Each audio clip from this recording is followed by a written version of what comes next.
दोस्तों बहुत बहुत स्वागत है आप सभी लोगों का इस अमेजिंग से सेशन के अंदर, जहां पे मैं आप लोगों के लिए लेके आ रहा हूं आईसीएआई मॉड्यूल बेस्ड रिवीजन। जी हां, आप लोगों के बेहद डिमांड के ऊपर ये रिवीजन लाई जा रही है। सारे बच्चे रिक्वेस्ट कर रहे थे कि सर एक मॉड्यूल बेस्ड रिवीजन इस अटेम्प्ट के लिए भी हो जाए। तो मैं अगर बात करूं तो आज हम लोग जो इस चैप्टर को रिवाइज कर रहे हैं वो है डिपॉजिट।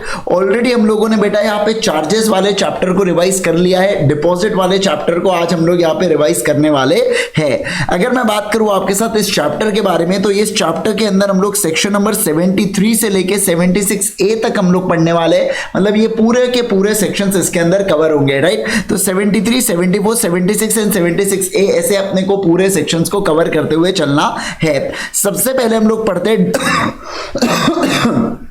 सबसे पहले हम लोग यहाँ पे डिपॉजिट के रिगार्डिंग बात करते हैं। डिपॉजिट का आखिर मतलब क्या होता है? तो डिपॉजिट का मतलब होता है बेटा ऐसी कोई भी रिसीट ऑफ मनी। क्या बोला है यहाँ पे? ऐसी कोई भी रिसीट ऑफ मनी जो बाय वे ऑफ डिपॉजिट या लोन लिया जा रहा है कंपनी के द्वारा, लेकिन इसके अंदर इंक्लूड नहीं करेंगे वो अमाउंट बेटा जो आरबीआई के द्वारा प्रिस्क्राइब्ड है। टोटल 16 आइटम्स ने आरबीआई ने यहाँ पे बताया जो डिपॉजिट कंसिडर नहीं किए जाते हैं। तो सिंपल सा लॉजिक क्या बोला जा रहा है कि ऐसा कोई भी पैसा जो यहाँ पे कंपनी को मिल रहा है बाय वे ऑफ डिपॉजिट के नाम पर मिले या लोन के नाम पर मिले, लेकिन उसमें इंक्लूड नहीं करेंगे वो कैटेगरीज ऑफ अमाउंट जो आरबीआई ने प्रिस्क्राइब किया गया है। और टोटल कितनी कैटेगरीज है? 16 कैटेगरीज है। कितनी कैटेगरीज है बोलो? 16 कैटेगरीज है।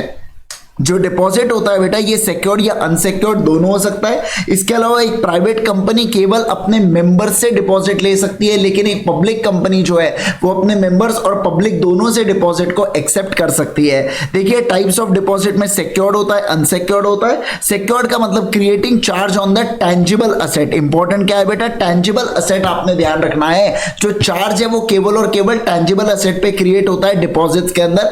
चार्ज आप चार्ज वाले चैप्टर में चले होंगे तो आपको लगेगा सर वहां पे तो हम तो दोनों जगह करते थे, लेकिन नहीं, जो डिपॉजिट के लिए आप चार्ज क्रिएट कर रहे हो वो केवल टेंजिबल असेट पे करोगे।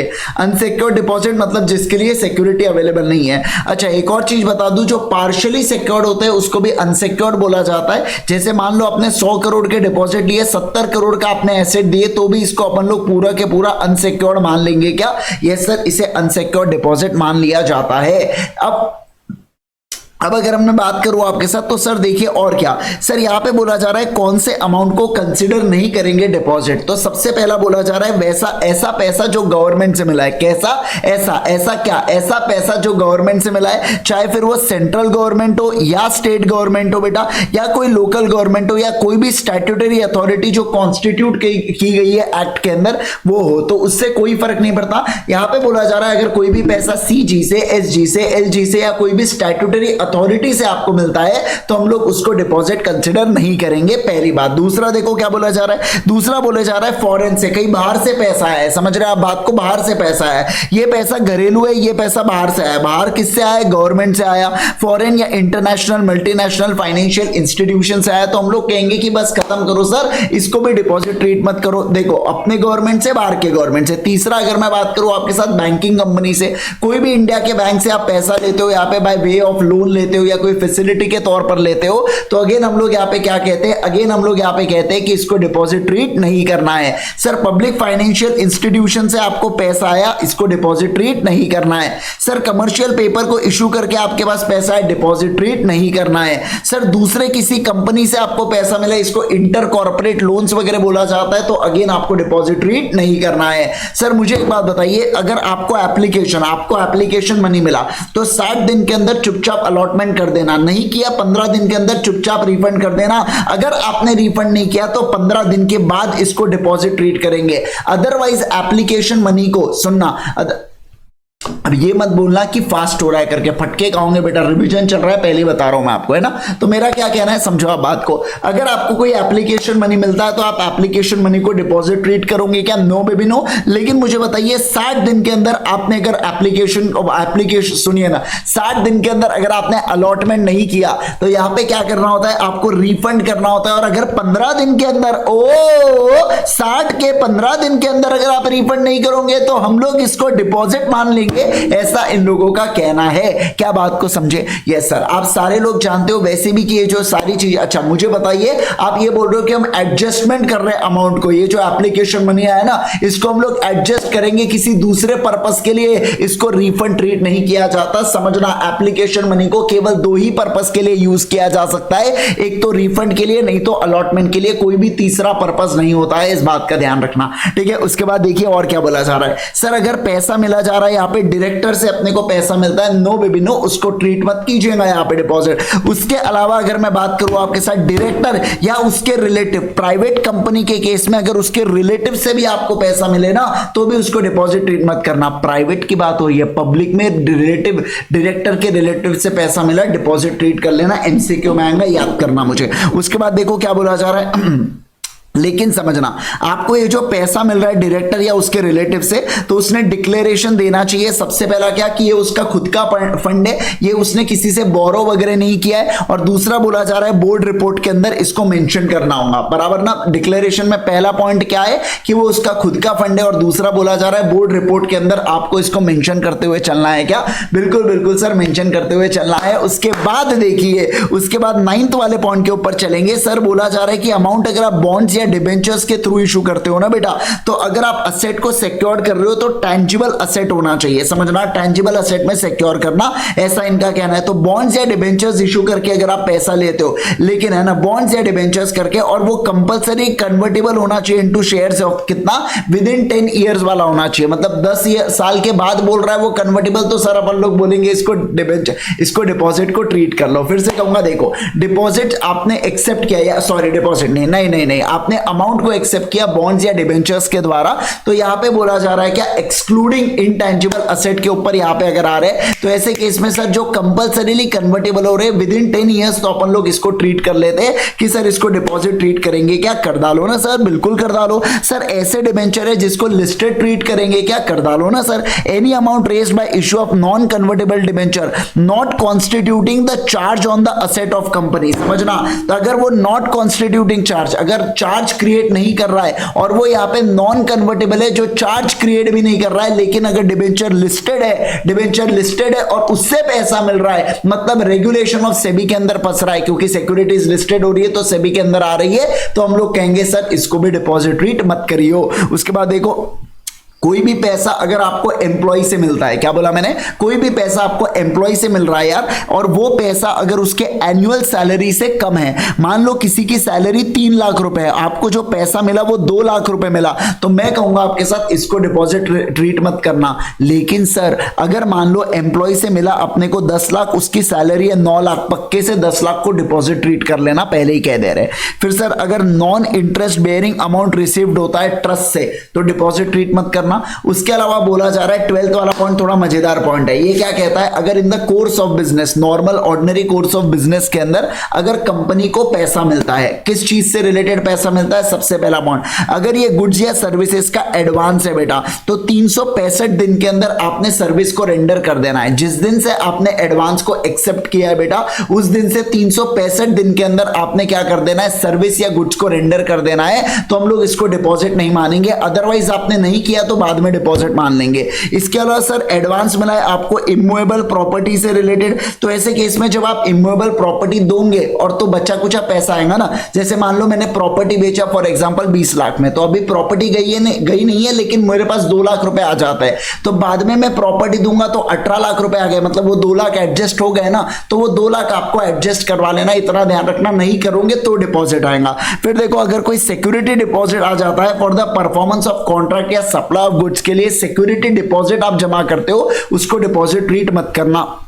जैसे वो जियो की डिब्बी बेटा 2500 रुपए की, तो ऐसे केस के अंदर डिपॉजिट ट्रीट मत कर लेना, जियो उसको डिपॉजिट ट्रीट नहीं करेगा क्योंकि वो सिक्योरिटी डिपॉजिट है। अगर सर एडवांस मिलता है कोई लॉन्ग टर्म प्रोजेक्ट के लिए, डिपॉजिट ट्रीट मत करना। सर अगर कोई फ्यूचर सर्विसेज के लिए, समझना बात को, कोई फ्यूचर सर्विसेज के लिए अपने को एडवांस रिसीव हुआ है, कोई वारंटी या मेंटेनेंस कॉन्ट्रैक्ट, जैसे अपने कार वार नहीं होते क्या बेटा, तो एक कार वाले जैसे मान लीजिए मारुति सुजुकी वाला, ये ना बेटा क्या आपको वारंटी मेंटेनेंस वगैरह दे के रखता है ना, तो ये आगे भी डील सील करके रखता है कि अगर आपके पास मेंटेनेंस के लिए जब आएंगे ना तो उसके लिए पैसे हम आपको अभी दे के रख देते हैं। तो जो कॉमन बिजनेस प्रैक्टिस है, आप 5 साल विच एवर इज लेस वाली चीज है ना बेटा, तो अगर आपको उसके लिए कंसिडरेशन मिल रहा है जिसमें आपको फ्यूचर सर्विसेज रेंडर करना है वारंटी या मेंटेनेंस कॉन्ट्रैक्ट के अंदर, और ये जो एक्सीडिंग जो पीरियड है ना बेटा, ये कॉमन बिजनेस प्रैक्टिस या 5 साल विच एवर इज लोअर वाला अगर आप लेते हो तो ऐसे केस में डिपॉजिट ट्रीट मत करना, लेकिन हायर वाला हो गया तो आपको डिपॉजिट ट्रीट करना पड़ेगा। ठीक है, उसके बाद देखिए, अगर कोई भी एडवांस मिला है आपको सेक्टोरियल रेगुलेटर से, किससे बोलो, सेक्टोरियल रेगुलेटर से अगर एडवांस मिलता है सर डिपॉजिट ट्रीट नहीं करेंगे।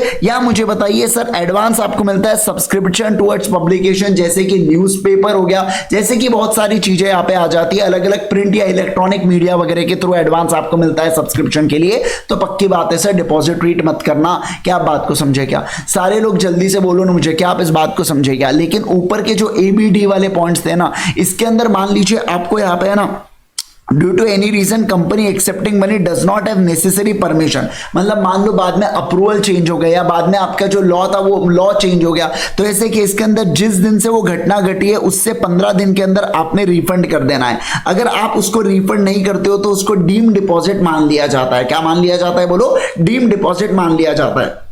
अब कंपनी के पास परमिशन नहीं थी या बाद में अप्रूवल वगैरह चेंज हो गए, तो जिस दिन से वो घटना घटी है 15 दिन के अंदर आपने रिफंड करना है, नहीं तो डिपॉजिट मांग लेते। कौन सा? ABD। डी में लॉन्ग टर्म प्रोजेक्ट हुआ, ए में यहाँ पे गुड्स एंड सर्विसेज हुआ, और बी से इमूवेबल प्रॉपर्टी हुआ। ठीक है, तो ये सारी चीजों की बात यहाँ पे की जा रही है। अब देखो 12th वाला पॉइंट क्या कहता है? 12th वाला पॉइंट कहता है any amount brought in by the promoters of the company. अब ये जो कंपनी है ना बेटा, कंपनी के अंदर अब देखो क्या होता है, बैंक यहाँ पे लोन दे रही है कंपनी को, लेकिन बैंक की कंडीशन है हम आपको लोन केवल तब देंगे जब प्रमोटर भी कुछ पैसा लाएगा।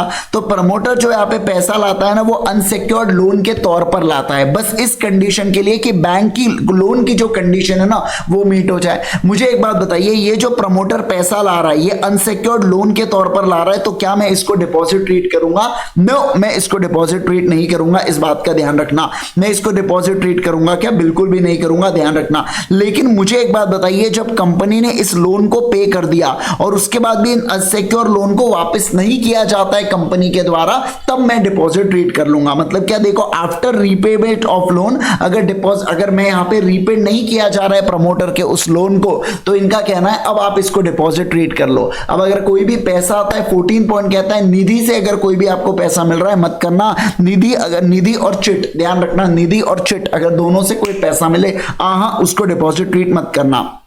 अगर सर कंपनी को कोई भी पैसा मिलता है कलेक्टिव इन्वेस्टमेंट स्कीम से, तो अगेन आप इसको डिपॉजिट ट्रीट मत करियो। सर फिर बोला जा रहा है यहाँ पे, अगर आप एक स्टार्टअप कंपनी है, समझना, अगर आप कोई स्टार्टअप कंपनी है, स्टार्टअप कंपनी मतलब वो कंपनी जो DPIT के द्वारा, department of promotion industry and industry trade के द्वारा जिसको यहाँ पे स्टार्टअप रिकॉग्नाइज किया गया है, अगर उसको 25 लाख या उससे ज्यादा, समझना 25 लाख या उससे ज्यादा अगर उसको कन्वर्टेबल नोट मिलता है, अब ये कन्वर्टेबल इनटू इक्विटी शेयर, समझना बात को, लेकिन नॉट रीपेबल, समझना, नॉट रीपेबल एक्सीडिंग 10 इयर्स, मतलब सर क्या बोला जा रहा है, not exceeding 10 years, repayable with in a period not exceeding 10 years, repayable with in a period not exceeding 10 years, repayable with in a period not exceeding, फिर से focus करना, समझना, repayable with in period not exceeding, मतलब repayable होना चाहिए 10 साल के अंदर, कन्वर्टेबल नोट होना चाहिए जो बाद में इक्विटी में हो रहा है, और मिनिमम 25 लाख या उससे ज्यादा अगर किसको मिल रहा है, किसको मिल रहा है, स्टार्टअप कंपनी को मिल रहा है, तो हम उसको एग्जाम करवा देंगे। फिर से कहूंगा, स्टार्टअप कंपनी है, कन्वर्टेबल है, 10 साल के अंदर है, 25 लाख या उससे ज्यादा है, तो हम लोग कहेंगे सर यहां पे आप एक काम करो ना, इसको डिपॉजिट को ट्रीट करो क्या? नहीं सर।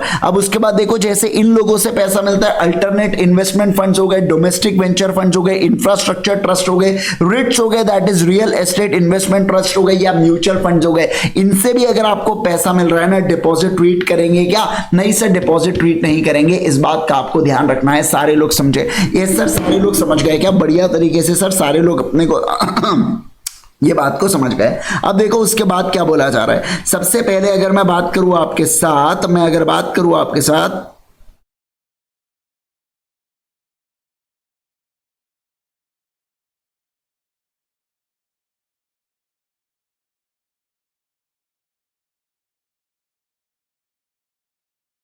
हाँ चलो चले आगे चले।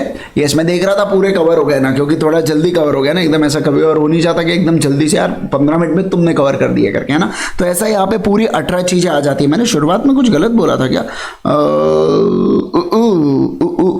है ना, हाँ चलिए आइए अब आओ। अब अगर मैं बात करूं आपके साथ दोस्तों, अब नेक्स्ट वाली चीज के ऊपर हम लोग चलेंगे ना, और वो क्या कहता है सर, डिपॉजिटर का मतलब क्या होता है? डिपॉजिटर मतलब ऐसा व्यक्ति, समझिए ना, डिपॉजिटर का मतलब होता है any member of the company who has made a deposit with the company, मतलब कोई भी any member of the private company और पब्लिक कंपनी के केस में भी यहाँ पे बोला जाता है who has deposited money with the company, उसको डिपॉजिटर बोला जाता है। एलिजिबल कंपनी का मतलब क्या होता है? सबसे पहली बात तो एलिजिबल कंपनी केवल और केवल पब्लिक कंपनी हो सकती है। कौन हो सकती है बोलो? पब्लिक कंपनी सर हो सकती है। इसके अलावा इसका जो नेटवर्थ है ना वो मिनिमम 100 करोड़ होना चाहिए, और उसका टर्नओवर भी मिनिमम कितना होना चाहिए दोस्तों? 500 करोड़ का मिनिमम यहाँ पे होना चाहिए। पहला क्या बोला? पब्लिक कंपनी हो, दूसरा जिसका नेटवर्थ 100 करोड़ का हो, तीसरा जिसका टर्नओवर मिनिमम 500 करोड़ का हो। तो ऐसे केस के अंदर उसे एलिजिबल कंपनी कहा जाता है क्या? बिल्कुल बिल्कुल सर, उसे एलिजिबल कंपनी कहा जाता है। मुझे आप एक बात बताइए, क्या आपने को एसआर पास करना पड़ेगा क्या जनरल मीटिंग के अंदर? हाँ सर, एसआर पास करना पड़ेगा प्रायर कंसेंट के लिए, लेकिन अगर लिमिट 181C की है, यानी कि 100% of paid up share capital plus free reserve plus security premium account, तो यहाँ पे ओआर से भी काम बन सकता है क्या? बिल्कुल बिल्कुल सर, यहाँ पे ओआर से भी काम बन सकता है, ध्यान रखना, यहाँ पे ओआर से भी काम यहाँ पे अपना बन सकता है, ठीक है। अब देखो, prohibitive provision and exempted companies के बारे में यहाँ पे बात की जा रही है। किसके बारे में बात की जा रही है बोलो? प्रोहिबिटिव। अब देखिए यहाँ पे एलिजिबल क्या बोला जा रहा है? अगर एक कंपनी, देखिए कंपनी दो प्रकार की हो सकती है, public company, private company. Private company केवल मेंबर से डिपॉजिट एक्सेप्ट कर सकती है, और पब्लिक कंपनी मेंबर और पब्लिक दोनों से डिपॉजिट एक्सेप्ट कर सकती है।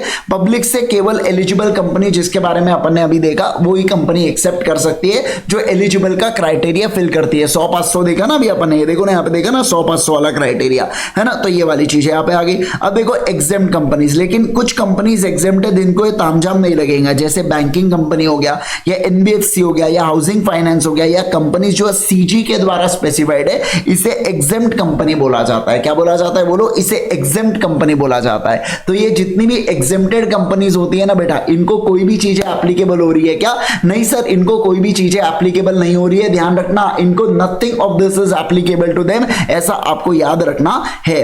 अब अगर मैं बात करूं तो provisions regarding acceptance of deposit from members के बारे में बात हो रही है। किसके बारे में बोलो? मेंबर्स से जब आप एक्सेप्ट करो, मेंबर्स मतलब आपके अपने लोग। इसके बाद अपन लोग बात करेंगे प्रोविजन जो अपन लोग पब्लिक से एक्सेप्ट कर रहे हो, उसके बारे में बात करेंगे, ठीक है। तो सबसे पहले देखो, अगर आप मेंबर से डिपॉजिट को एक्सेप्ट कर रहे हो तो आपने ओआर को पास करना है। क्या करना है बोलो जल्दी से? आपने ओआर को पास करना है। दूसरा, आपने फिर सर्कुलर इशू करना है। डीपीटी 1 के अंदर आप सर्कुलर को इशू करोगे, जिसके अंदर आप कुछ डिटेल्स दोगे। क्या डिटेल्स देंगे सर? फाइनेंशियल पोजीशन बताइए कंपनी के बारे में, क्रेडिट रेटिंग बताइए, टोटल नंबर ऑफ डिपॉजिटर्स बताइए, और अमाउंट ड्यू बताइए। 4 चीजें आपको बताना, बोलो बोलो बोलो, 4 चीजें कौन सी? डीपीटी 1 के अंदर फाइनेंशियल पोजीशन बताइए, क्रेडिट रेटिंग बताइए, टोटल नंबर्स ऑफ डिपॉजिटर्स बताइए, अमाउंट ड्यू टुवर्ड्स डिपॉजिट भी आपको बताना है। क्या अगर कोई प्रीवियस डिपॉजिट्स को आपने इशू किया है तो वो सारी चीजें आप यहां पे बताओगे डीपीटी 1 के अंदर। सर इसको पब्लिश कर देना न्यूज़पेपर। आप जानते हो कंपनीज एक्ट में हर जगह 2 न्यूज़पेपर छाए हुए, इंग्लिश वर्नाकुलर लैंग्वेज, ज्यादा चर्चा नहीं करूंगा। उसके बाद देखो, आपको सर्टिफिकेट देना है स्टैट्यूटरी ऑडिटर से। क्या? कि कंपनी ने कोई भी डिफॉल्ट नहीं किया है। पहली बात तो कंपनी ने कोई डिफॉल्ट नहीं किया है, ऐसा आप यहां पे स्टैट्यूटरी सर्टिफिकेट दे देना कि डिपॉजिट या उसके ऊपर के इंटरेस्ट के लिए कंपनी के द्वारा कोई भी डिफॉल्ट नहीं किया गया है। दूसरा, even if default has been committed, तो 5 साल, वो डिफॉल्ट से 5 साल बीते रहे भैया, वो डिफॉल्ट से 5 साल जा चुके हैं और उसके बाद के बारे में ये बातचीत हो रही है। तो ये आपको बता देना है क्या? यस सर, ये आपको बता देना है। ये सर्कुलर को आप यहाँ पे इशू कर दीजिएगा। जो एडवर्टाइजमेंट है बेटा, ये वैलिड रहता है कितने के लिए sir? Up to the 6 months from the closure of financial year in which it was issued. मतलब कि मान लीजिए मैंने दिसंबर 22 में इशू किया था, तो मार्च 23 से लेके 6 महीने तक ये क्या होता है? वैलिड होता है। ये क्या होता है बोलो जल्दी से, वैलिड होता है। दूसरा मैं बात करूं आपके साथ, देखिए the date on which the financial statements are laid before the company, या अगर यहाँ पे नहीं हुआ तो जो latest date of AGM that should have been held, मतलब ड्यू डेट होना चाहिए, जो ड्यू डेट ऑफ एजीएम है तब तक ये वैलिड रहता है, ऐसा इनका कहना है। मुझे बताइए क्या सर्कुलर्स को मुझे हर साल इशू करना है क्या? फ्रेश सर्कुलर फ्रेश इशू के लिए यहां पे करना होता है। फाइलिंग ऑफ सर्कुलर की मैं बात करूं आपके साथ, तो देखिए copy of statement last date of issue register से 30 दिन के अंदर, क्या बोला मैंने, last date of issue of circular से 30 दिन के अंदर आपको इसको फाइल करना होता है। किसके पास? आरओसी के पास आप यहां पे फाइल करोगे, ऐसा इनका कहना है। अब सवाल उठता है सर एक डिपॉजिट रीपेमेंट रिजर्व अकाउंट के बारे में बात करेंगे। सुन लो आप बात को, अभी समझा रहा हूं, बाद में नहीं समझाऊंगा, ये सेम बाद में आने वाला है, ठीक है। देखो इनका क्या कहना है, इनका कहना है कि अगर आपको ना एक डिपॉजिट रीपेमेंट रिजर्व अकाउंट को बनाना पड़ता है। अच्छा सर बनाना पड़ता है क्या? हाँ। कब तक बनाना पड़ता है? 30 अप्रैल तक बनाओगे। कितना बनाओगे? तो जो अगला फाइनेंस, जैसे देखो ये मेरा फाइनेंशियल ईयर 1 है, समझना, ये मेरा फाइनेंशियल ईयर 1 है और ये मेरा फाइनेंशियल ईयर 2 है। तो जो मेरा फाइनेंशियल ईयर 1 है ना बेटा, उसके 30 अप्रैल तक मैं बनाऊंगा। जो नेक्स्ट वाला ईयर है ईयर 2, उसके अंदर जितने भी डिपॉजिट हो रहे हैं मेरे मैच्योर, उस मैच्योर के अमाउंट का, जैसे कि मैं 100 रुपए अगर मेरे मैच्योर हो रहे हैं ना, तो 100 रुपए का 20% मैं वहां पे बनाऊंगा, मतलब 20 रुपए। अगर यहाँ पे 100 रुपए हो रहे हैं तो मैं 20 रुपए का यहाँ पे क्या क्रिएट करूंगा सर, शेड्यूल बैंक के अंदर पैसा अलग कर दूंगा डीआरआर अकाउंट के नाम से, जिसको मैं केवल और केवल रीपेमेंट के लिए यूज कर सकता हूं। मिनिमम कितना बैलेंस होना चाहिए? जो इस साल, किस साल, ये करंट ईयर में जो मैच्योर हो रहा है, करंट ईयर में जो मैच्योर हो रहा है, करंट ईयर में जो मैच्योर हो रहा है, करंट ईयर में जो मैच्योर हो रहा है, उसके 20%, मतलब इस साल मान लीजिए मेरे अगर 50 रुपए मैच्योर हो रहे हैं तो इसका 20% यानी कि 10 रुपए से नीचे कभी भी डीआरआर अकाउंट का बैलेंस नहीं जाना चाहिए, ऐसा इनका कहना है। फिर से समझाऊंगा, ध्यान दो, अच्छे से ध्यान दे दो, कान खोल गया, सुनो, इधर ध्यान दे, चश्मिश इधर ध्यान दे, सुनो। मैं अगर बात करूं ना तो क्या बोला जा रहा है, इस सुनिए ना, इस साल में 30 अप्रैल तक बोला जा रहा है कि अगले साल जो डिपॉजिट आपका मैच्योर होगा उसका 20% आप यहां पे डीआरआर अकाउंट में शेड्यूल बैंक में अलग कर देना, जो आप केवल रीपेमेंट के लिए यूज कर पाएंगे। मिनिमम 20% करंट ईयर के मैच्योरिटी, इस साल जितना भी अमाउंट मैच्योर होगा मिनिमम उतना आपने रखना है। क्या? बिल्कुल बिल्कुल सर, उतना आपने रखते हुए चलना है। अब देखो स्टैट्यूटरी ऑडिटर क्या बोलता है कि कोई भी डिफॉल्ट इन रीपेमेंट इन्होंने नहीं किया, ये अपन ने देखा था ना, वो स्टैट्यूटरी इससे पहले भी अपन ने देखा था, ठीक है। उसके बाद बोला provision for security. Provision for security मतलब क्या? अगर आप सिक्योर करना चाहते हो तो दो प्रकार से हो सकता है, एक तो सिक्योर किया या अनसिक्योर किया। ऐसा बीच का नहीं होता कि पार्शियल सिक्योर किया, पार्शियल सिक्योर किया तो अनसिक्योर किया, ऐसा ही उसको बोला जाता है, ठीक है। अगर अनसिक्योर है तो हर जगह यहाँ पे, हर जगह आपको क्या करना होगा, हर जगह यहाँ पे आपको लिख देना होगा unsecure unsecure unsecure unsecure unsecure, हर जगह आप डाल के रख दीजिएगा कि सारी चीजें हमारी क्या है, अनसिक्योर है। अब देखो यहां पे बोला जा रहा है कि यहां पे सर्टेन एग्जेम्पशन दिया जा रहा है प्राइवेट कंपनी को, ए, सी और ई को लेके। क्या बोला यहां पे? बोलो ए, सी और ई को लेके कुछ यहां पे एग्जेम्पशन दिए जा रहे हैं with respect to subsection 2 of 73। यहां पे शैल नॉट अप्लाई टू, यहां पे प्राइवेट कंपनी को अप्लाई कब नहीं होगा सर, ये बताइए। ये सारी चीजें अप्लाई नहीं होंगी जब वो 100% of paid up share capital plus free reserve plus SPA तक पैसा इशू कर रही है, तो मतलब 181C वाली जो लिमिट है वहां तक पैसा इशू कर रही है, तो कोई भी धतिंग उसको नहीं करना है। दूसरा बोला जा रहा है अगर कोई स्टार्टअप, प्राइवेट कंपनी अगर कोई स्टार्टअप है जो पहले 5 साल ऑफ ईयर ऑफ इनकॉर्पोरेशन में कर रहे हैं तो उनको ये धतिंग नहीं करना है। और बोला जा रहा है कि अगर कोई प्राइवेट कंपनी है बेटा, और वो प्राइवेट कंपनी ना किसी के एसोसिएट या सब्सिडरी कंपनी नहीं होनी चाहिए, पहली कंडीशन। दूसरा बोला जा रहा है उसके जो बोरोइंग है ना, समझिए जो उसका बोरोइंग है ना बेटा, वो 2x of paid up share capital और 50 करोड़ से लोअर होना चाहिए।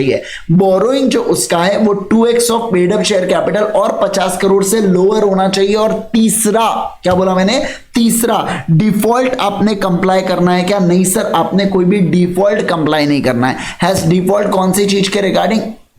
Repayment of such borrowing subsisting at the time of accepting deposits के बारे में बात किया जा रहा है कि हमने कोई भी डिपॉजिट्स यहाँ पे हमने कोई भी डिफॉल्ट नहीं किया है, रीपेमेंट को लेके कोई भी डिफॉल्ट नहीं है, ऐसी बात यहाँ पे। अरे यार मजा आ गया, सुनो ना मैं क्या कह रहा हूँ। प्राइवेट कंपनी के रिगार्डिंग अप्लाई नहीं होंगी क्या क्या चीजें? अगर 100% of paid up share capital plus FR plus SPA तक है तो कोई अप्लाई नहीं होगा। दूसरा, स्टार्टअप है तो 5 साल तक नहीं होगा। और इसके अलावा सर प्राइवेट कंपनी है तो पहला बोला जा रहा है वो एसोसिएट या सब्सिडरी नहीं होना चाहिए। चाहिए। दूसरा बोला जा रहा है 2x और 50 करोड़ लोअर, इससे कम होना चाहिए, लिमिट दिया, इससे नीचे बोरोइंग होनी चाहिए और उसके बाद डिफॉल्ट कंप्लाई करना चाहिए। क्या नहीं सर, डिफॉल्ट कंप्लाई यहाँ पे नहीं करना चाहिए, ऐसा इनका कहना है। सर डिपॉजिट को आपने रीपे करना है अलोंग विद द इंटरेस्ट, आप चुपचाप रीपे कर देना। अगर आप फेल टू रीपे करोगे तो हम ट्राइब्यूनल को अप्लाई करेंगे और वो डैमेजेस के साथ अपने को देने लगाएंगे। डीआरआर को यूज करेंगे रीपेमेंट के लिए केवल। जो टेन्योर ऑफ डिपॉजिट है, समझ लो, बाद में नहीं समझाऊंगा। टेन्योर ऑफ डिपॉजिट है 6 महीने से लेके 36 महीने तक ही टेन्योर रह सकता है। 6 महीने से नीचे आप डिपॉजिट कर सकते हो क्या? ना, आप नहीं दे सकते। 36 महीने के ऊपर भी आप नहीं दे सकते, यानी कि 3 साल के ऊपर भी आप नहीं दे सकते। मैंने क्या बोला, फिर से कहूंगा, 6 महीने से नीचे नहीं दे सकते, 36 महीने के ऊपर नहीं दे सकते डिपॉजिट को, दे आर नॉट परमिटेड। लेकिन 6 महीने से कम दे सकते हो, 6 महीने से कम दे सकते हो, 6 महीने से कम दे सकते हो, लेकिन वो 3 महीने से ऊपर होना चाहिए। 6 महीने से कम दे सकते हो, 3 महीने से ऊपर, यानी 3 महीने से 3 और 6 महीने के बीच में होना चाहिए। कब? जब आपका जो डिपॉजिट है ना, जो टोटल डिपॉजिट है ना बेटा, वो 10% of paid up share capital plus FR plus SPA जितना होता है। क्या बोला मैंने? टोटल, सुनो ना, जो टोटल डिपॉजिट है ना, वो 10% of paid up share capital plus FR plus SPA जितना होता है, तब के बारे में यहां पे बातचीत की जा रही है। सर मैक्सिमम कितना डिपॉजिट आप मेंबर से एक्सेप्ट कर सकते हो?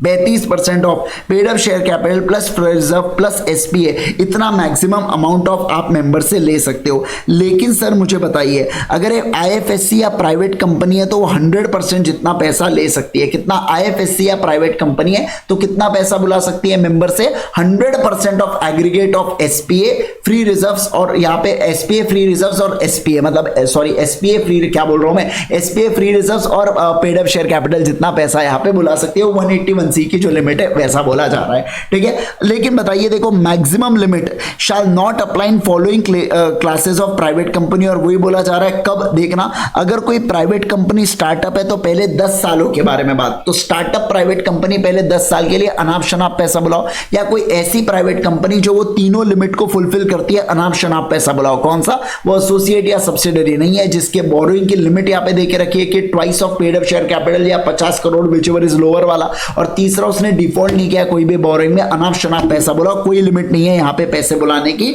डिपॉजिट के तौर पर। सर ट्रस्टी अपॉइंट करना पड़ता है डिपॉजिटर्स का, जो अपन लोग बाद में पढ़ने वाले। Ceiling on the rate of interest या यहाँ पे बोला जा रहा है क्या, brokerage payable on the deposit, a company is permitted या renewed at the rate of interest जो in no case but shall not exceed maximum, मतलब जो बोला जा रहा है, जो एनबीएफसी का रेट है ना, जो हम एनबीएफसी के लिए रेट प्रिस्क्राइब करेंगे, बस मैक्सिमम उतना आपका रेट होना चाहिए सर, उससे ज्यादा आप यहाँ पे इंटरेस्ट का रेट मत देना, अदरवाइज बवाल हो जाएंगे। एप्लीकेशन को फाइल करना पड़ेगा फॉर मेकिंग डिपॉजिट्स, कंपनी यहाँ पे रिव्यू करेंगे ओनली जब यहाँ पे एप्लीकेशन सबमिट होता है स्पेसिफाइड बाय कंपनी, जो भी इंटेंडिंग डिपॉजिटर है उसके द्वारा जब तक एप्लीकेशन नहीं आता तब तक ना ही मैं रिन्यू कर सकता हूं, ना ही रीपे कर सकता हूं, ना ही कुछ कर सकता हूं। फिर बोला जाता है deposit in joint names, joint name से आप डिपॉजिट कर सकते हो, लेकिन 3 से ज्यादा नहीं होना चाहिए, और अलग अलग नामों से भी आप यहां पे कर सकते हो, जैसा यहां पे बोला जा रहा है। फिर नॉमिनेशन की फैसिलिटी भी यहां पे होती है, nominate any person at any time, आप नॉमिनी यहां पे कर सकते हो। ठीक है, कि अगर डेथ के केस में कौन नॉमिनी बनने वाला है। डिपॉजिट रिसीट की बात करूं तो जिस दिन आप पैसा दोगे वहां से 21 दिन के अंदर आपको डिपॉजिट रिसीट इशू हो जानी चाहिए डिपॉजिटर को। रजिस्टर ऑफ डिपॉजिट्स आपको मेंटेन करना है, प्री मैच्योर ऑफ डिपॉजिट्स के रिगार्डिंग हम लोग आगे बात करेंगे। फिर उसके अलावा बोला जा रहा है ड्यूली, देखो filing of return with the registrar, आपको रजिस्ट्रार के पास एक रिटर्न फाइल करना होता है, ऑडिटेड रिटर्न होता है ये डिपॉजिट्स का, इन डीपीटी 3 फॉर्म के अंदर। कब तक सबमिट करोगे? 31 मार्च में ईयर एंड हुआ तो उस साल का आपने 30 जून के अंदर, समझना बात को, 30 जून का आपको करना है। जैसे ये आपका फाइनेंशियल ईयर कंप्लीट हुआ तो यहाँ पे जो 30 जून आने वाला है ना, वहां पे आप डीपीटी 3 यहाँ पे फाइल कर दोगे, रजिस्ट्रार के पास ऑडिटेड रिटर्न होता है बेटा, ये है ना। मुझे बताइए, एक बार डिपॉजिट इशू हो गया तो क्या आप उसको अल्टर, क्या आप उसके अंदर चेंजेस, क्या आप उसके अंदर छेड़खानियां कर सकते हो क्या? नहीं सर, आप नहीं कर सकते हो। क्या आपको यहाँ पे डिस्क्लोजर करना होता है फाइनेंशियल स्टेटमेंट के अंदर by way of note? Yes sir, हमको यहाँ पे बताना होता है। मुझे बताइए पीनल रेट ऑफ इंटरेस्ट कितना लगता है अगर आप यहाँ पे डिपॉजिट्स को नहीं देते हो? तो 18% प्रति एनम, कितना? 18% प्रति एनम का पीनल इंटरेस्ट रेट लगता है। पनिशमेंट की बात करूं तो कितना पनिशमेंट होता है 5,000 रुपए का पनिशमेंट। कितने का पनिशमेंट बोलो? 5,000 रुपए का सर यहाँ पे पनिशमेंट होता है, और 500 रुपए प्रतिदिन जब तक कंटिन्यू यहाँ पे डिफॉल्ट होना है ना तब तक पनिशमेंट यहाँ पे दिया जाता है। क्या सारे लोग बात को समझ रहे हैं? बोलो बोलो बोलो यस सर, समझ में आ रहा है ना? मजा आ रहा है कि नहीं? चलिए अब नेक्स्ट पार्ट पे हम लोग चलने वाले। काफी जबरदस्त तरीके से अपना रिवीजन चल रहा है। मैं अगर बात करूं अगले 10-15 मिनट में चैप्टर फिनिश हो जाएगा, क्योंकि इसके अंदर केवल और केवल अब रिपीटेटिव कंटेंट यहाँ पे रह चुका है। देखो सबसे पहले अगर मैं बात करूं एलिजिबल कंपनी के बारे में, तो एलिजिबल कंपनी का मतलब क्या होता है सर? एलिजिबल कंपनी मतलब ऐसी कंपनी जिसका कम से कम 500 करोड़ का टर्नओवर है। बेटा क्या है बोलो जल्दी से? 500 करोड़ का इनका क्या है? सभी लोग बोलेंगे 500 करोड़ का सर यहाँ पे इन लोगों का कहना है कि टर्नओवर है, और जिसका नेटवर्थ 100 करोड़ रुपए का नेटवर्थ है उसे एलिजिबल कंपनी माना जाता है। एलिजिबल कंपनी का पब्लिक कंपनी होना जरूरी है, ठीक है। अब देखिए नेक्स्ट वाली चीज। नेक्स्ट अगर मैं बात करूं सर, अपने को यहाँ पे एसआर पास करना पड़ेगा। कब सर? जब हम लोग यहाँ पे क्या करना चाहते हैं, हम लोग यहाँ पे है ना, सुनिए बात को, जब हम लोग पब्लिक से पैसा एक्सेप्ट कर रहे हैं तो अपन लोगों को एसआर पास करना होता है। लेकिन अगर वो लिमिट के अंदर है बेटा 181C, मतलब कि 100% of paid up share capital plus pre reserve plus SPA security premium account, तो आपको ओआर पास करना पड़ता है। क्या पास करना पड़ता है बोलो? ओआर। अब देखो, अब ये क्राइटेरिया इसका है, आपको यहाँ पे क्रेडिट रेटिंग ऑब्टेन करना है। क्या करना है बोलो? क्रेडिट रेटिंग को यहाँ पे आपने ऑब्टेन करना है। किस चीज को लेके? Including net worth, liquidity, ability to pay deposit. एक रिकॉग्नाइज क्रेडिट रेटिंग एजेंसी से आप क्रेडिट रेटिंग ऑब्टेन कीजिएगा। हर एक साल ड्यूरिंग द टेन्योर आपने क्रेडिट रेटिंग ऑब्टेन करना है, और इसको आप रजिस्ट्रार को भी भेजोगे। क्या करोगे बोलो? इसको आप रजिस्ट्रार को भी भेजोगे। एक और बात बता देते हैं, ये मिनिमम ग्रेड से नीचे नहीं होना चाहिए बेटा, है ना। It shall not be below the minimum investment grade rating. जो भी मिनिमम इन्वेस्टमेंट ग्रेड रेटिंग होता है उससे नीचे होना चाहिए। क्या? नहीं सर, उससे नीचे नहीं होना चाहिए, ऐसा इन लोगों का कहना है। उसके बाद अपन लोगों ने क्या देखा sir? Charge creation on asset necessary if deposits are secured. अगर सर यहाँ पे डिपॉजिट आपके सिक्योर है बेटा, तो क्या अपने को चार्ज क्रिएट करना होगा? क्या? Yes sir. कितने दिनों के अंदर? 30 दिनों के अंदर। जब से आप यहाँ पे डिपॉजिट क्रिएट करते हो तब से, या जब से आप मतलब जब से आपने डिपॉजिट एक्सेप्ट किया 30 दिन के अंदर आपने चार्ज यहाँ पे क्रिएट करना है। ध्यान रखना, amount of charge shall not be less than the deposit accepted. 100 crore के डिपॉजिट एक्सेप्ट किया, 70 करोड़ का आप चार्ज क्रिएट कर रहे हैं, ऐसा नहीं होना चाहिए। टेंजिबल असेट पे डिपॉजिट से ज्यादा का या कम से कम डिपॉजिट जितना तो चार्ज आपने क्रिएट करना ही है। उसके बाद अगर मैं बात करूं सर, डिपॉजिट क्या इंटेंजिबल असेट के ऊपर आप रखते हो? क्या? नहीं सर, डिपॉजिट आप इंटेंजिबल असेट के ऊपर नहीं रखते हो। सर टेन्योर सेम वाली चीज है यहाँ पे, याद है आपको? 6 महीने से 36 महीने, 3 महीने के नीचे कर सकते हो। 2 कंडीशंस यहाँ पे होना चाहिए जिसके बारे में बात की जा रही है। Appointment of trustee of depositors. देखो जब भी आप डिपॉजिट को एक्सेप्ट करते हो पब्लिक से, तो ऐसे केस के अंदर यहाँ पे आपको ट्रस्टी को अपॉइंट करना पड़ता है। क्या अपॉइंट करना पड़ता है बोलो? ट्रस्टी। 1 और मोर ट्रस्टी को आप अपॉइंट करोगे। अपॉइंट करने से पहले उनसे रिटर्न कंसेंट ले लेना।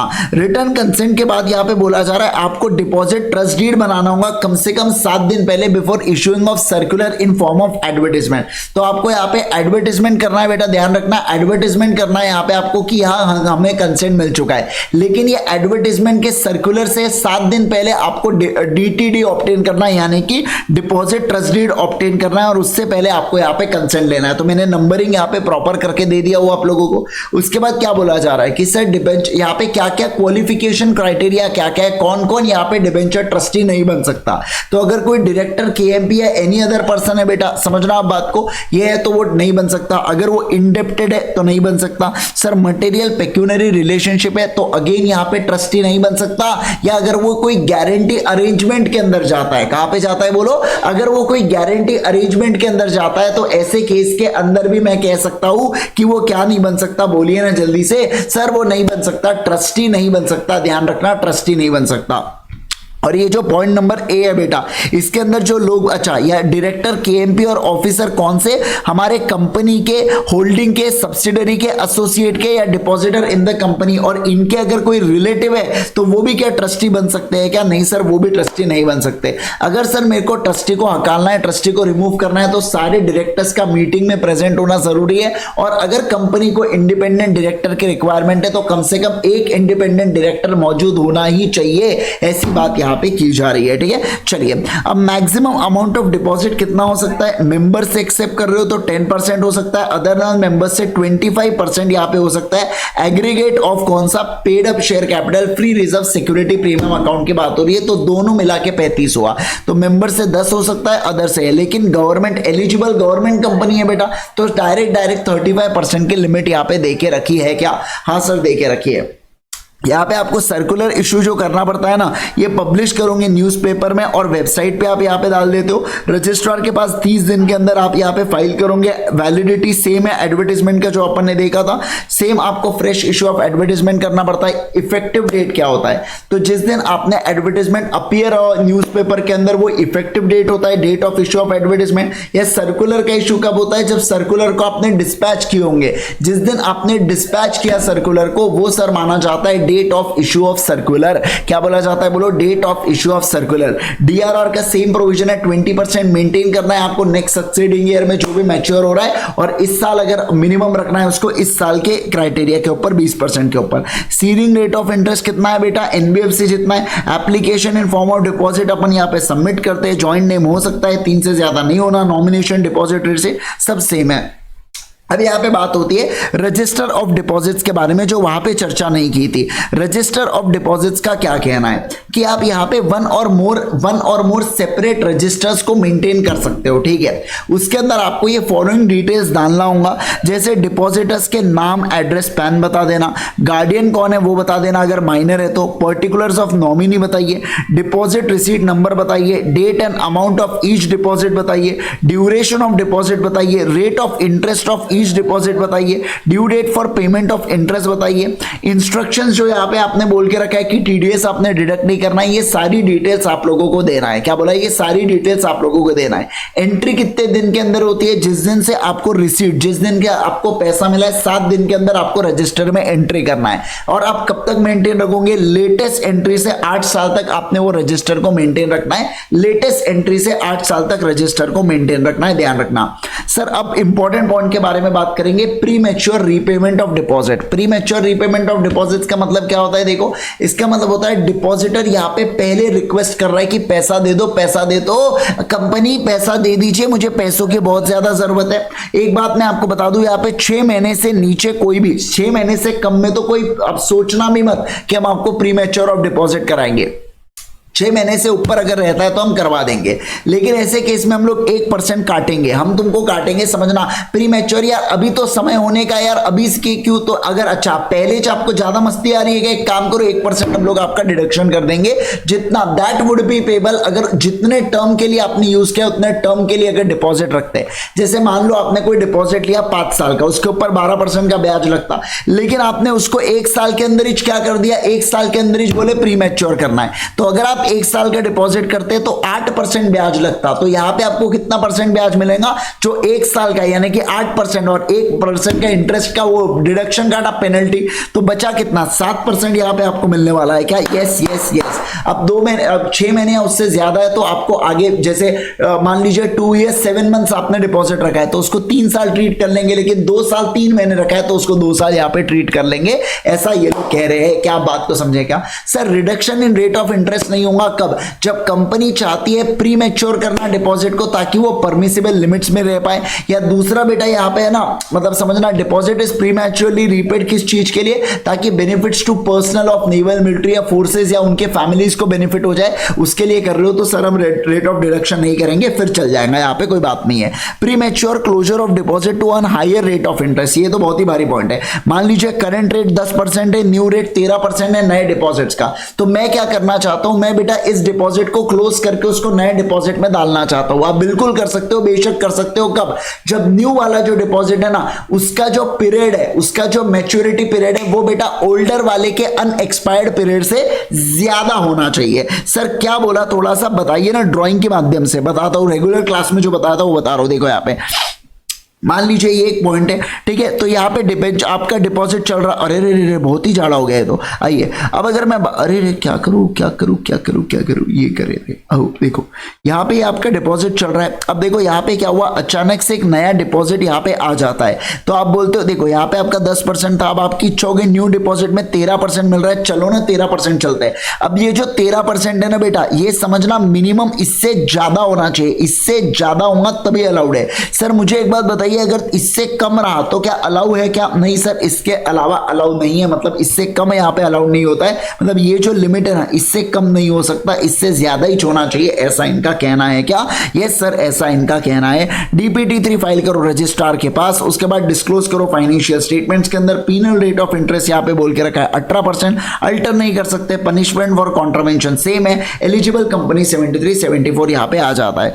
सर पनिशमेंट और for contravention of section number 73 to 7 और 76, सर यहाँ पे पनिशमेंट कंपनी को लगती है और ऑफिसर इन डिफॉल्ट को लगती है। पनिशमेंट आप घर पे आराम से पढ़ लेना, मेरे हिसाब से पनिशमेंट आप कितना पढ़ोगे ना, हर एक सेक्शन के ऊपर अपनी अपनी पनिशमेंट्स है, अपनी अपनी पेनल्टीज है, कितना याद रखोगे आप? पॉसिबल नहीं है आपके लिए याद रखना, तो जितना हो सके उतना याद रखना, और जितना नहीं हो रहा है भूल जाओ, वैसे भी आप कुछ कर नहीं सकते उसके लिए, है ना। चलो बात करूंगा आपके साथ क्या है यहाँ पे, ये बहुत ही बकवास सी चीज है, एग्जाम में कभी जन्मों जन्म तक नहीं पूछने वाले हैं लोग, क्योंकि ये ट्रांजिशनल प्रोविजन के अंदर चीजें थी, ठीक है। तो देखो क्या बोला जा रहा है अगर सर रीपेमेंट ऑफ डिपॉजिट हो रहा है before commencement of companies act, मतलब 2013 के बारे में बात कर रहे हैं कि जब हमने एक्ट को नया नया लाया होगा और हम चाहते कि आप इस एक्ट को कंप्लाई करो, तो आप कैसे करोगे? जैसे देखो फॉर एग्जांपल 36 महीने के लिए डिपॉजिट आप एक्सेप्ट कर सकते हो, लेकिन आपने ओरिजिनली क्या किया था, आपने 7 सालों के लिए डिपॉजिट लाए थे, 7 × 12 पकड़ लो तो उतने महीने के लिए आपने लाए थे। अब सवाल ये उठता है कि मुझे कंप्लाई करना है एक्ट को, तो मैं कैसे करूं? तो आपको करना कुछ नहीं है, देखो जिस समय लॉ आ रहा है ना, वहां से 3 महीने के अंदर आपने आरओसी को बताना है कि कौन से डिपॉजिट पेंडिंग है, और यहां से जिस समय लॉ है यहां से 3 साल के अंदर आप कंप्लाई करने की कोशिश करना, या आप डिपॉजिट को रीपे करने की कोशिश करना। आप नहीं कर पाए ना, हमसे एक्सटेंशन मांग लेना, हम खुशी खुशी दे देंगे। हमसे एक्सटेंशन मान लीजिए, हम आपको खुशी खुशी दे देंगे। बस उसी के बारे में यहाँ पे बात की गई है। क्या आप बात को समझे? क्या बस इतना ही बात की गई है? मेरे हिसाब से यहाँ पे डिपॉजिट चैप्टर आपका फिनिश हो जाता है। यस, ट्रिब्यूनल को रिक्वेस्ट करना, वो आपको टाइम फ्रेम यहाँ पे एक्स्ट्रा देते रहेंगे। यहाँ पे सर अपना होता है डिपॉजिट का पूरा चैप्टर फिनिश। जाने से पहले आपको इतना कहना चाहूंगा कि मैं आपको यहाँ पे पढ़ाता हूँ सीए फाउंडेशन का लॉ, सीए इंटरमीडिएट का लॉ और सीए इंटरमीडिएट का ऑडिट। मैं आपको ये तीनों सब्जेक्ट यहाँ पे पढ़ाता हूँ। ultimatece.com के ऊपर आपने वेबसाइट पे विजिट करना है। कोर्सेज में आप जाएंगे तो आप यहाँ पे सीए इंटरमीडिएट के सिलेबस में आप देख सकते हैं कि मैं आपको यहाँ पे कॉर्पोरेट एंड लॉज भी पढ़ाता हूँ, यहाँ पे मतलब लॉ से रिलेटेड वो तो पढ़ ही रहा हूँ। और इसके अलावा अगर आप न्यू कोर्स के अंदर हमारा ऑडिट बाय करना चाहते हैं तो आप ऑडिट एंड एथिक्स में यहाँ पे पेन ड्राइव मेरी यहाँ पे ले सकते हैं। दैट इज कौन सी? सर ये पेन ड्राइव। एक बात मैं आपको बता दूं, 1 दिसंबर 23 से पूरी फुल कोर्स न्यू कोर्स के हिसाब से 100% पूरे लेक्चर्स डिलीवर हो जाएंगे। 1 से 10 दिसंबर के बीच में सारे लोगों को, जो लोग भी ऑर्डर यहाँ पे डालने वाले हैं, राइट। तो जबरदस्त यहाँ पे हम लोगों ने आपके लिए एकदम बढ़िया से प्रिपरेशन चल रही है ऑडिट से रिलेटेड। तो आप डेफिनेटली यहाँ पे ऑडिट का इंडिविजुअल कोर्स ले सकते हैं। मैं यहाँ पे सीए फाउंडेशन का लॉ, सीए इंटरमीडिएट का लॉ और सीए इंटरमीडिएट का ऑडिट, ये मैं आपको तीनों चीजें यहाँ पे कवर करवाता हूँ हमारे अल्टीमेट सीए के ऊपर, right. Thank you so much once again. अगर आप इस चैनल पे नए हैं तो जरूर से चैनल को सब्सक्राइब कर दीजिएगा। अगर आपने हमारे टेलीग्राम चैनल को ज्वाइन नहीं किया तो ज्वाइन कर लीजिएगा अल्टीमेट सीए के टेलीग्राम चैनल पे, और मेरे पर्सनल टेलीग्राम चैनल पे भी आप ज्वाइन कर सकते हैं। आपको कोई भी दिक्कत है एग्जाम तक, हम आपके साथ हैं। आप हमें इंस्टाग्राम के ऊपर मैसेज कर सकते हैं, आप हमें टेलीग्राम पे मैसेज डाल सकते हैं। आप लिटरली आपको जहां कॉन्टैक्ट करना है आप हमसे कर सकते हैं, और डेफिनेटली आप हमसे रीच कर सकते हैं, हम आपको हेल्प करेंगे, right. Thank you so much once again everyone. Bye bye, take care, see you all in the next session. जो होने वाला है कब? जो होने वाला है कल। कितने बजे? सर 9 बजे हमारे डेली यहाँ पे रिवीजन सेशन चलने वाले हैं। Till then bye bye, take care everyone.